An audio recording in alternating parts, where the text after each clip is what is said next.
बीडचे सरपंच संतोष देशमुख यांच्या कुटुंबियांना भेटण्यासाठी आमदार सुरेश धस हे बीडच्या मसाजोगमध्ये आहेत। कालच मनोज जरांगे यांनी देशमुख कुटुंबियांची भेट घेतली होती आणि त्यांच्या पाठोपाठ आता आज आमदार धस सुद्धा देशमुख कुटुंबियांच्या भेटीसाठी आलेले आहेत। मंत्री धनंजय मुंडे यांच्याशी धस यांची भेट झाली आणि मग त्यांच्यावर मोठ्या प्रमाणात टीका सुद्धा झाली। यानंतर सुरेश धस आज देशमुख कुटुंबियांशी आता भेटायला त्यांच्याशी बोलायला आलेले आहेत। याबाबत आता देशमुख कुटुंबीय मसाजोग ग्रामस्थ काय भूमिका घेतात याकडे सगळ्यांचं लक्ष आहे। दुसरीकडे परळीतील व्यापारी महादेव मुंडे यांच्या कुटुंबाची सुद्धा धस दुपारी 1 वाजता भेट घेणार आहेत। महादेव मुंडे यांच्या तपासाबाबतची माहिती सुद्धा यामध्ये घेतली जाईल। कनेक्टिव्हिटी होती यांची, हे आरोपीला बोलत होते आणि आरोपीने सांगितल्यावर त्यांनी विश्वास नव्हता ठेवायला पाहिजे। ज्या टावर खाली चिंचोलीच्या, यांनी आम्हाला सांगायला पाहिजे होतं गावकऱ्यांना की हे चिंचोलीच्या टावर खाली, तिकडून 3 गाव भावकीचे होते। त्यांनी थांबवल्यामुळे आपला माणूस गेला। सगळ्यात मेन ह्यांचा पार्ट आहे। हे दोन लोक एवढे गुन्हेगारांना असताना यांच्यावर कारवाई होत नाही। आणि आता जे वैभव पाटील आहेत ना, ते प्रामाणिकपणे आम्हाला काम करतात, तर त्यांच्यावर पुढारी म्हणजे भाजपचे पुढारी त्यांच्यावर दबाव आणून त्यांची तक्रार न करता न्यायालयाचा तो निर्णय झालेला आहे। म्हणजे 6 मागण्या ज्या राहिलेल्या आहेत, या मागण्या आणि 2 सायबर सेलचे अधिकारी, ही 7वी मागणी। त्या 7व्या मागणीमध्ये लवकरात लवकर, कारण आता 25 तारीख जवळ आलेली, सोमवारी जर त्यांची ऑर्डर आली तर मत्स्योद्योगकारांचा त्याच्यावरती विश्वास अधिक दृढ होईल। विश्वास आहेच, गैरविश्वास नाही, परंतु या आरोपींच्या बाबतीत काय करावं, हे सह आरोपी करावेत का, तर हे सह आरोपी करावेत असे सगळ्यांची मागणी आहे। हे लोक सह आरोपी झाले पाहिजे आणि ही मागणी माननीय मुख्यमंत्र्यांच्या कानावरती मी त्या ठिकाणी घालणार आहे। आणि एक रेकॉर्ड धनंजय देशमुख अँड सगळ्या ग्रामस्थांनी या ठिकाणी केलंय आणि जवळपास 13 मागण्या जेल प्रशासनाच्या संबंधित या ठिकाणी केलेल्या आहेत। आणि ज्या मागण्या केलेल्या आहेत त्या अतिशय गंभीर आहेत आणि ह्या CCTV मध्ये कैद आहे। या सगळ्याच्या सगळ्या मागण्या तर जेल प्रशासनाकडून सुद्धा याची स्वतंत्र चौकशी व्हावी आणि जे जे कोणी मदत करणारे आहेत यांना, आरोपींना, हे सगळेचे सगळे जेल प्रशासनामधले लोक निलंबित झाले पाहिजे वा ते इथं राहिले नाही पाहिजे।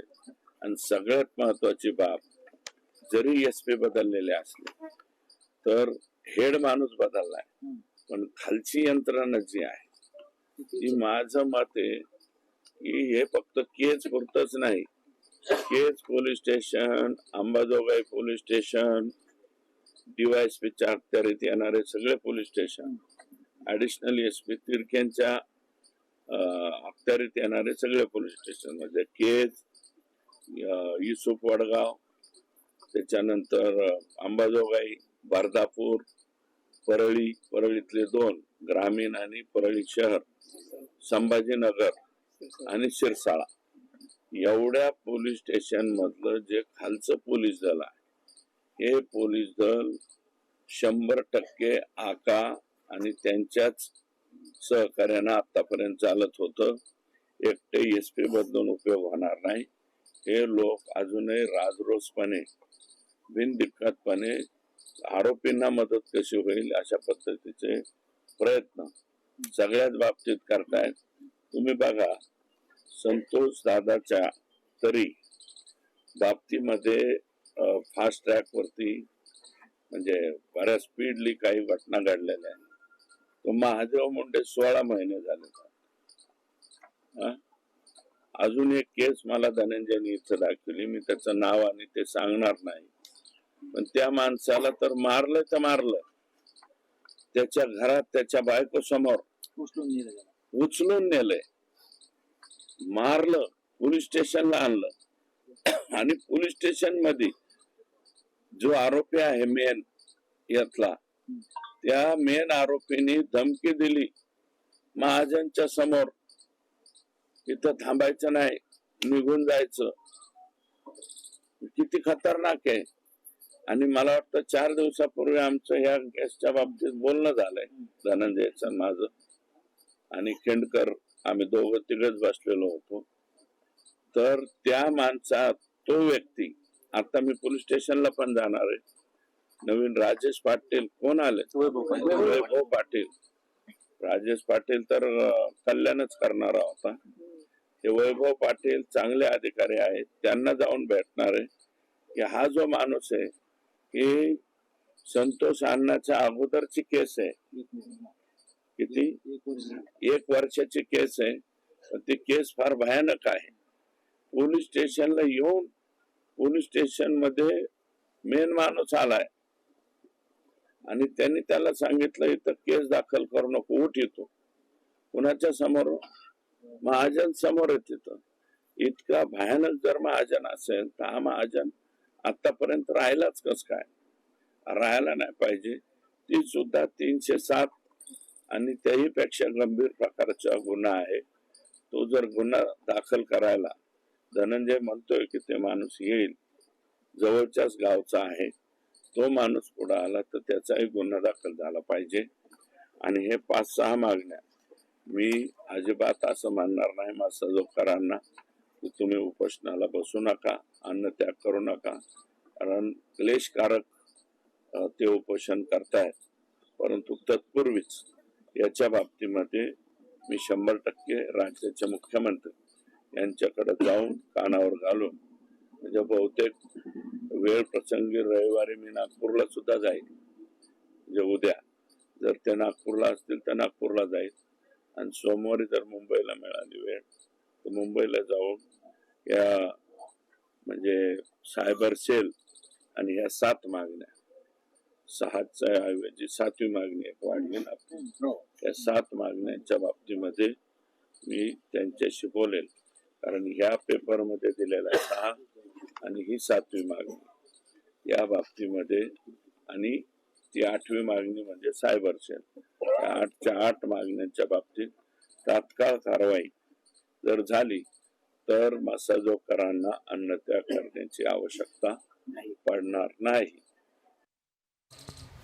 मी आता जे अंबाजोगाई ॲडिशनल SP च्या अंडरचे जेवढे पोलीस स्टेशन आहेत इथे ऑब्जेक्शनेबल, अहो ते कुमावत साहेब होते ना, त्यांना सुद्धा नीटनाटकं काम काही लोक करून देत नव्हते, त्यांना सुद्धा मिसगाईड करायचे. आणि इथं आणताना सुद्धा कुमावत सारखाच अधिकारी ॲडिशनल SP म्हणून अंबाजोगाईला पाहिजे.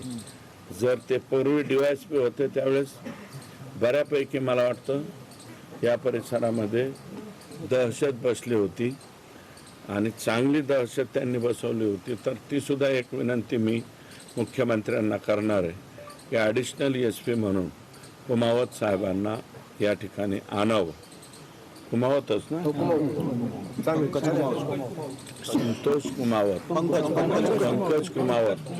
पंकज कुमावत साहेबांना ॲडिशनल SP म्हणून. कारण बीड जिल्ह्याला एकट्या SP चांगला येऊन उपयोग नाही. SP चांगलं आहे, त्यांनी बिचारे प्रयत्नही चांगलं करतायत, सगळीकडे वाच आहे. परंतु अजून सुद्धा तुम्ही बघा ना, ती ह्याची जी कोणती नाही, 15 महिने झालं ते 15 संचालक, नाही महादेव मुंडेचं तर झालंच, पण ते राजस्थानी मल्टी स्टेटचे 15-16 महिने झालं गुन्हा दाखल झालेला आहे. एक सुद्धा संचालक अजून अटक नाही. मग आता माणसांनी जगायचं कसं मला सांगा. 15 संचालक बिनदिक्कतपणे आजही महाराष्ट्रात फिरतात आणि 300 कोटी रुपयाला बुडले. मला वाटतं केस तालुक्यात सुद्धा एखादी शाखा होते का? ते होते ना, ही होती. त्याच्यामुळं 15-15 महिने, 16-16 महिने. आणि ह्या कृष्णा आंधळीची सुद्धा तशीच हिंमत होती ना. आतापर्यंत सरेंडर व्हायला पाहिजे. पोलिसने का त्याचं घरदार उचलून आणलं नाही, बसवायला, टॉर्चर करायला पाहिजे ना.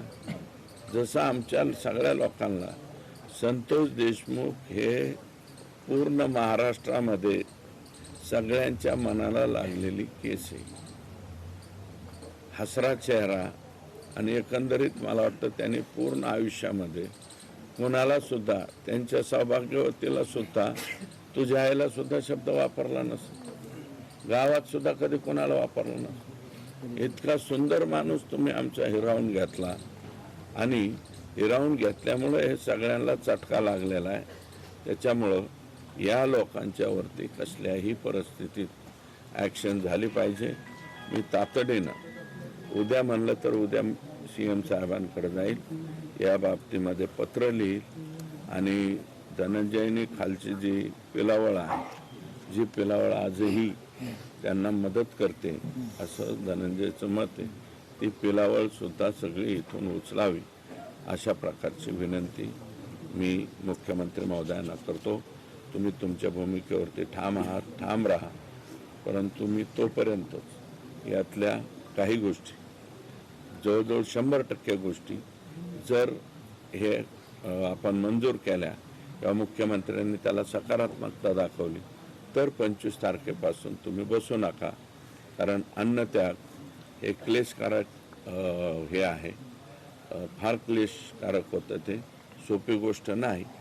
अनेक लोक, कारण गावच बसणारे अख्खं, त्यात काही लोकांचे शुगर आहे, BP आहे, अनेक वय झाल्याच्या नंतर परिणाम होतात. म्हणून तेवढी एक विनंती आहे की जर समजा मुख्यमंत्री म्हणाले एक 4-5 दिवस थोडासा अवधी द्या तरच त्या तारखेत बदल करा, अन्यथा बदल करू नका. तुम्ही तुमच्या ठामवर, आणि तुम्ही ज्यावेळेस बसाल, जर बसले तर पुन्हा मत्स्योद्योगकारांना पुन्हा भेटायला सुद्धा आम्ही या ठिकाणी येऊ, परंतु यातली कारवाई करून येऊ. तसं बिगर कारवाईचे इथं येणार नाही. अण्णा, मुख्यमंत्र्यांना महाजन कसा आरोपी आहे किंवा महाजन कसा दोषी एवढं जरा पर्सनली सांगू. नाही, 15 मिनिटात तेजू बाहेर पडला होता, गाडी घेऊन, दपडी गाडी घेऊन बाहेर पडला, नुसता टोल नाक्यावर त्यांनी टाइमपास केला आणि मुख्यमंत्र्यांनी त्याला क्लीन चिट दिली आहे. खरं तर यापूर्वी सुद्धा मत्स्योद्योगकारांनी एक आंदोलन उभा केलं होतं आणि त्याचे परिणाम आपण बघितले की वाल्मिकी